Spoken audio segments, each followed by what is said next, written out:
Salam değerli izleyicilerimiz, sizleri qəhrəman bir oğlun evinden salamlayırıq.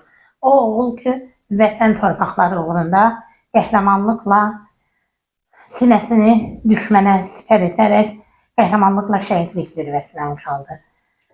Vətən torpaqları uğrunda canlarını fəda etdi vətən oğulları.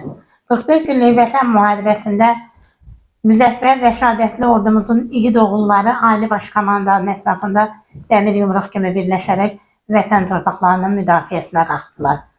Ana dedilər, vətən dedilər, Azərbaycan dedilər, bir amal uğrunda birləşərək vətən torpaqlarını mənfur düşmən tapdağından azad etdilər. Bugün evini, ailəsini ziyarət etdiyimiz oğullardan biri də qəhrəman mayorumuz Verdiyev İlqar Tapdıq oğludur. Yaşasaydı bu günlərdə onun 55 yaşını, 50 yaşını qeyd edəcəydik. Bugün ehtiramla yad olunur. Bugün könüllərdə öz yerini, öz yuvasını qurdu getdi mənim qəhrəmanım İlqar Verdiyev. Mənimlə birlikdə bir neçə vətənsevər, şəhidsevər xanımlar da ailəni, Rəna xanımı, İlqarın ailəsini ziyarət etməyə gəlir.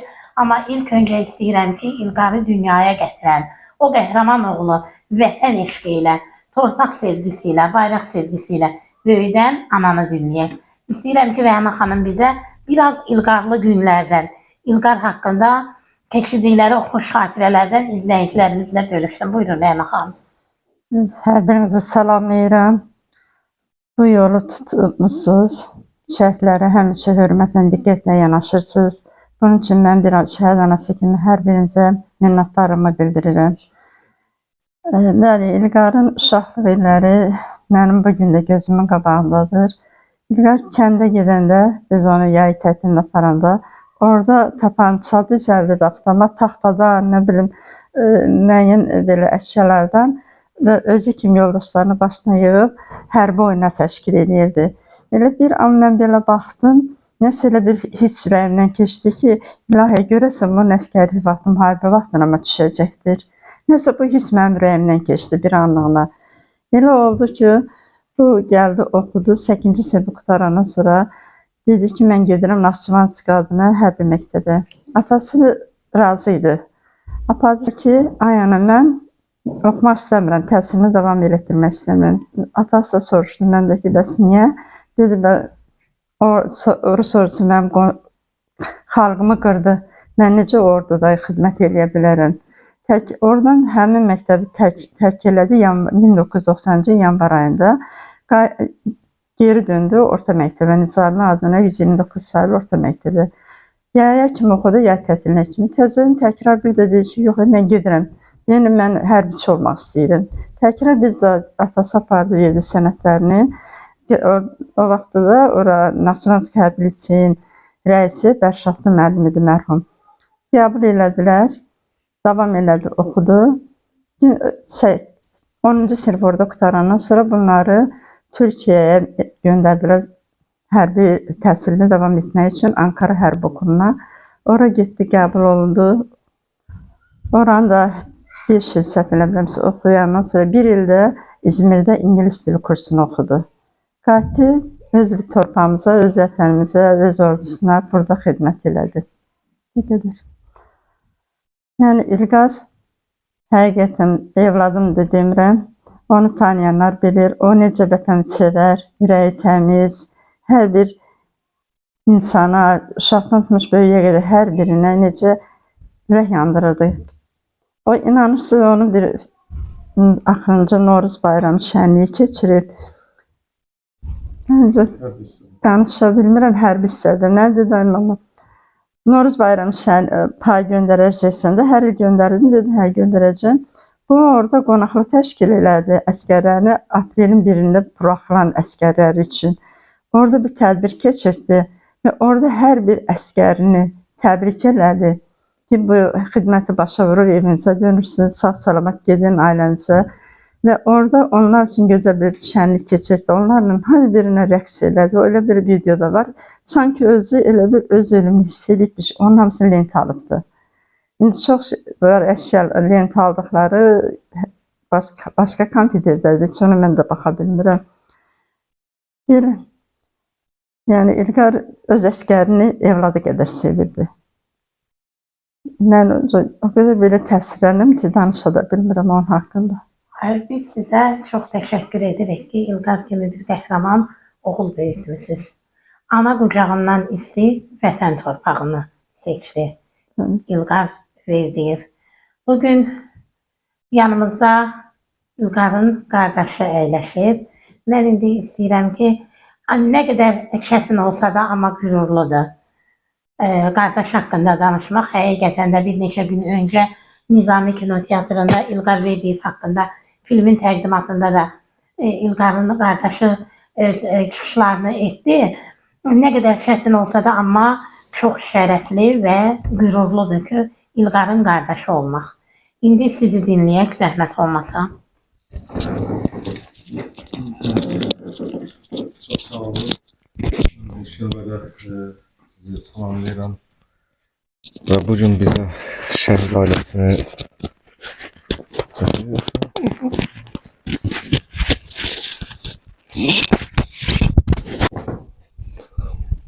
Sizə çox təşəkkür edirəm ki, siz bugün şəhid ailəsini yad edirsiniz. Mənim üçün İlqar qardaşım haqqında danışmaq həm üzücü, ağır, hətta ona görə həm də şərəflidir. Acınaq ağırdır ona görə ki, mən İlqar kimi qardaşımı və ailəmizin sevincini və gözəl ailə başçısını və gözəl hərbiçini itirdik. İlqar adi ölümlə deyil, vətən uğrunda, torpaq uğrunda şəhid oldu. Şərəflidir ona görə ki, mən qardaşımdan fəxr edirəm.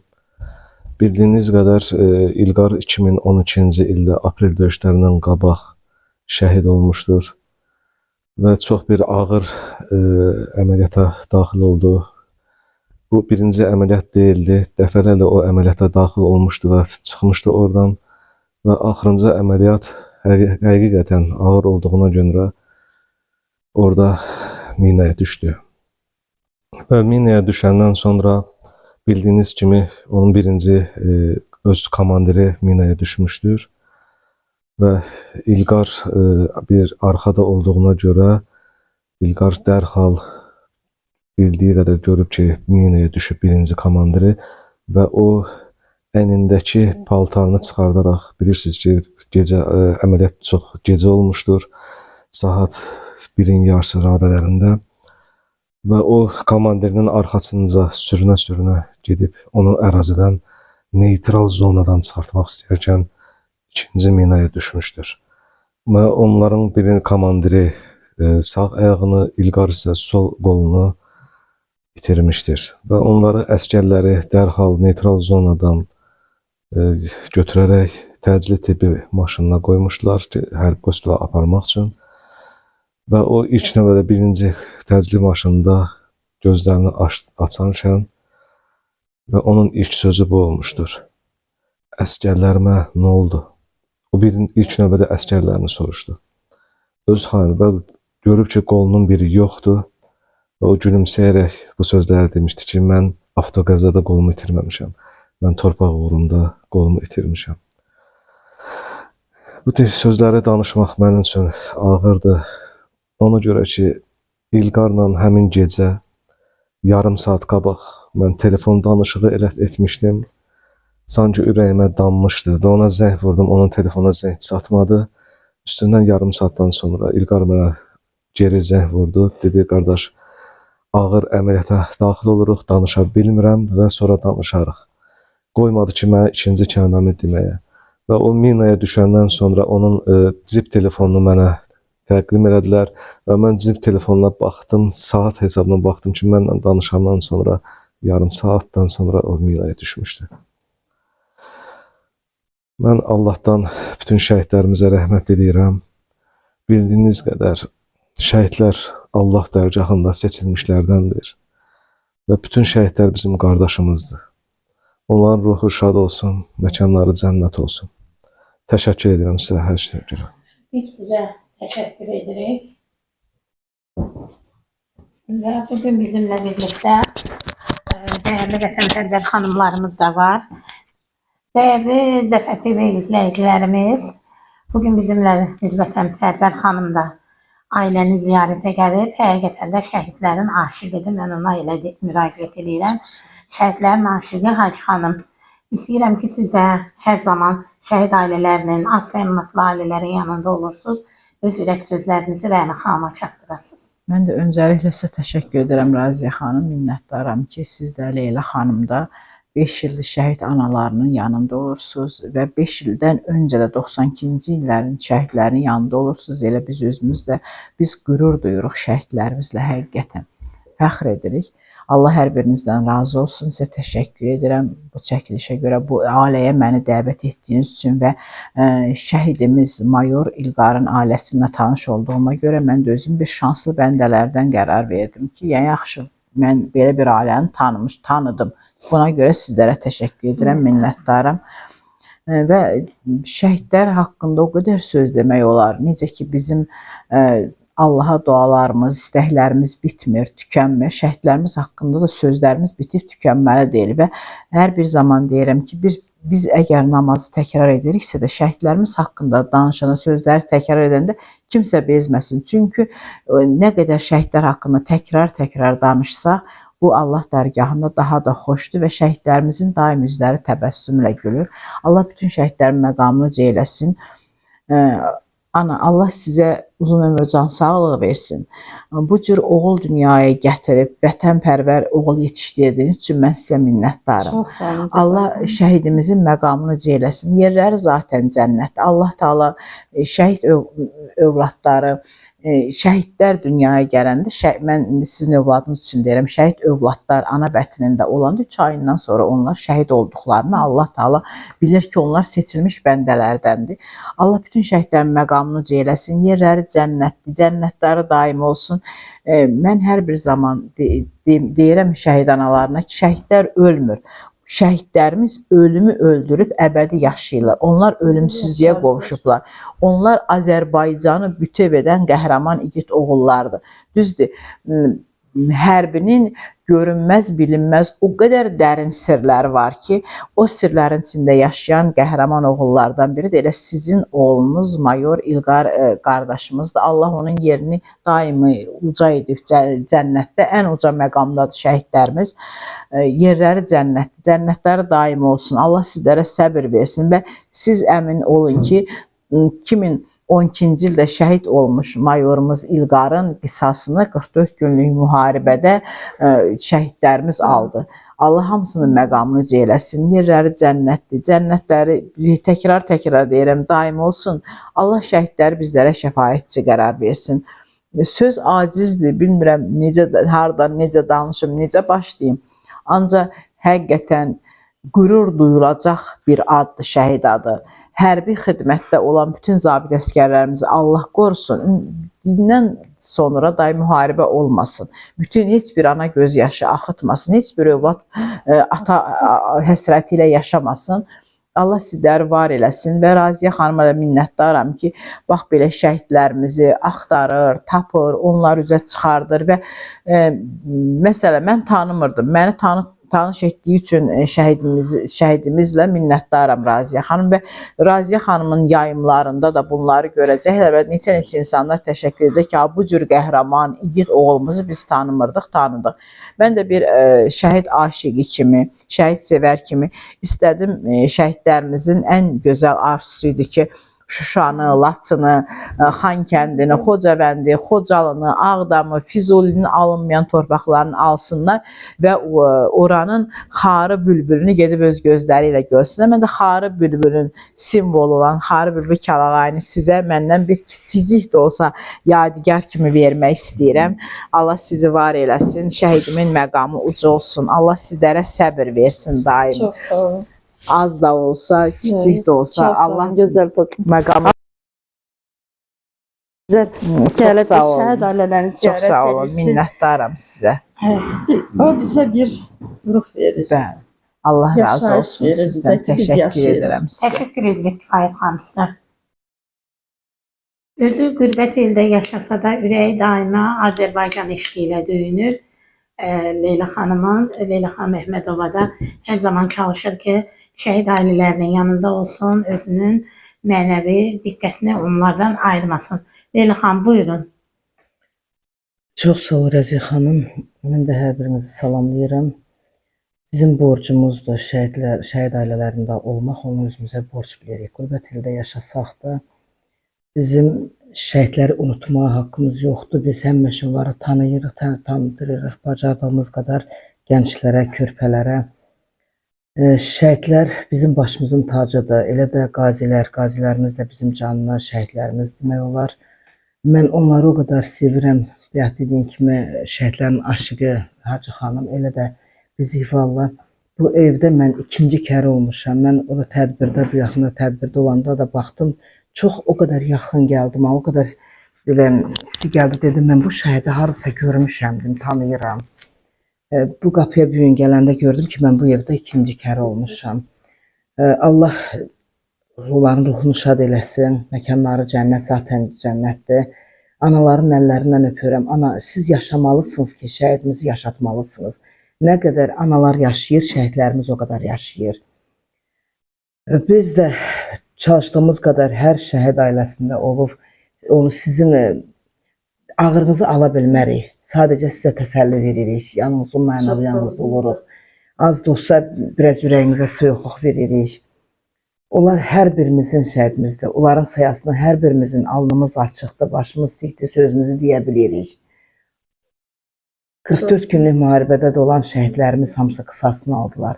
Allah hamısı ruhlarını şad eləsin. Çox sağ olun Leyla xanım. Mənim də bir bələcə hədiyyəm var. O da gənə simvoldur da. Ya demək olar ki, Həlaqəydə bu da məndən sizə hədiyyə, bələcə də olsa hədiyyə olsun. Məziyyət çəkmişsiniz, gözəl Sağ ol bacım, canım dəyərli mənim. bacım. Allah sizi var eyləsin.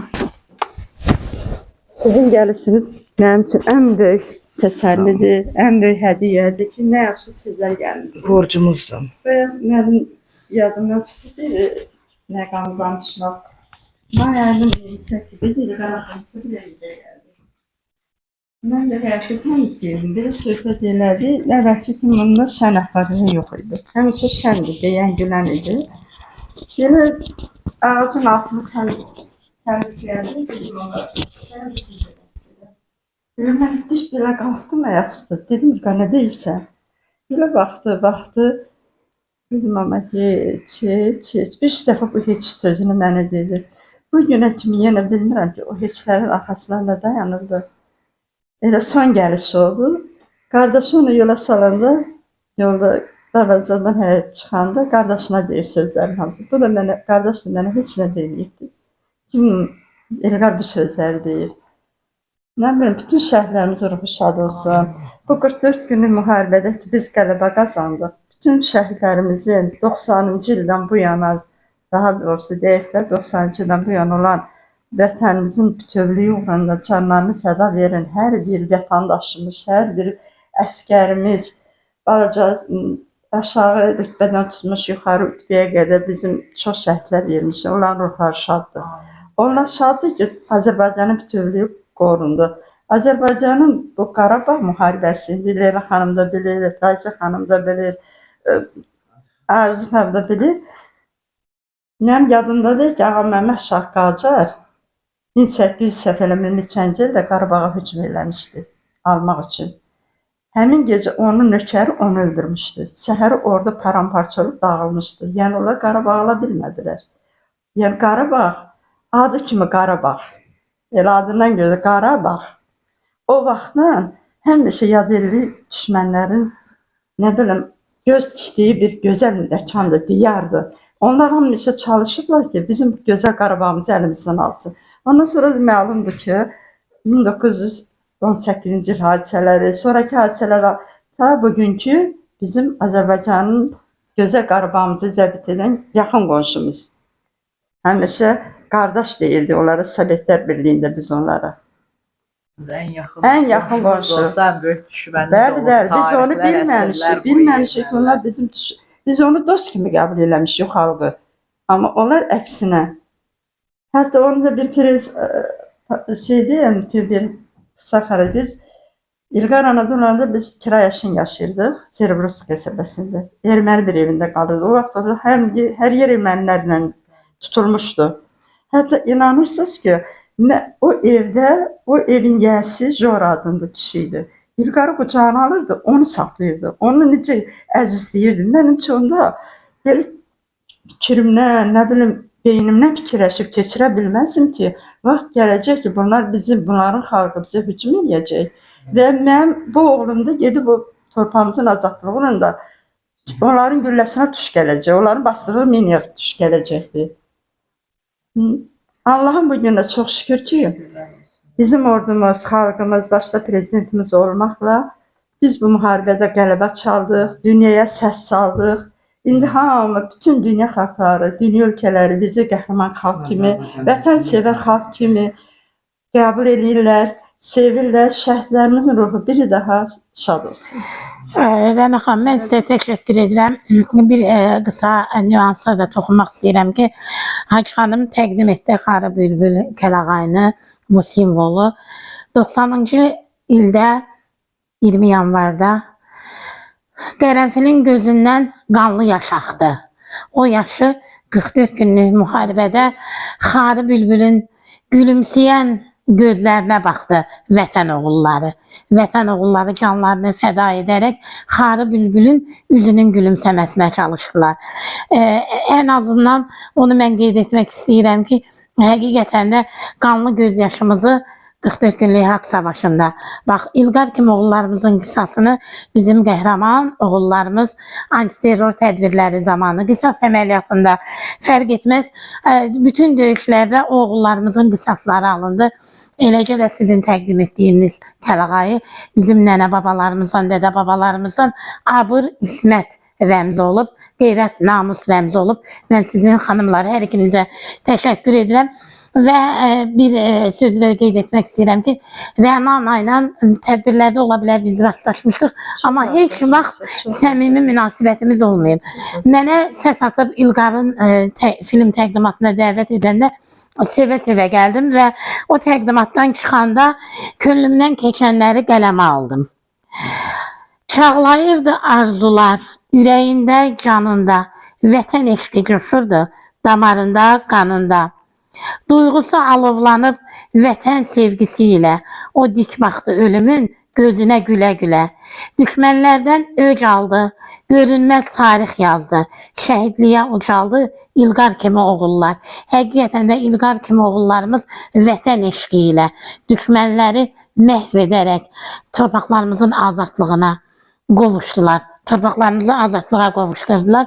Mən igid qəhrəman oğullarımızın hər birinin ruhu qarşısında ehtiramla baş əyirəm və onu sözümün sonunda onu qeyd etmək istəyirəm ki, hər zaman bax bu qəhrəman oğullarımız hər biri bizim tarix yazan, əbədiyyən yaddaşlarda yaşayacaq bir qəhrəmanlarımızdır. Bizlər dünyamızı dəyişib getdikcə, amma bu oğullar haqqında yazılanlar əsildən əslə, nəsildən nəslə keçərək qərinələr boyu yaşayacaqlar. Bu oğullar elə bir tarix yazdılar. Dəyərli Zəfər TV izləyiciləri, biz bugün igid qəhrəman oğlumuzun İlqar Verdiyevin evindən sizləri bir daha salamladıq. Vətən torpaqları uğrunda qəhrəmanlıqla şəhidlik zirvəsinə ucalan igid oğulların xatirəsini ehtiramla bir daha yad etdik və onu qeyd etmək istəyirəm ki, var olsun şanlı müzəffər Azərbaycan ordusu, var olsun Ali Baş Komandanımız, var olsun dövlətimiz, dövlətçiliyimiz. Vətən sağ olsun. Amin.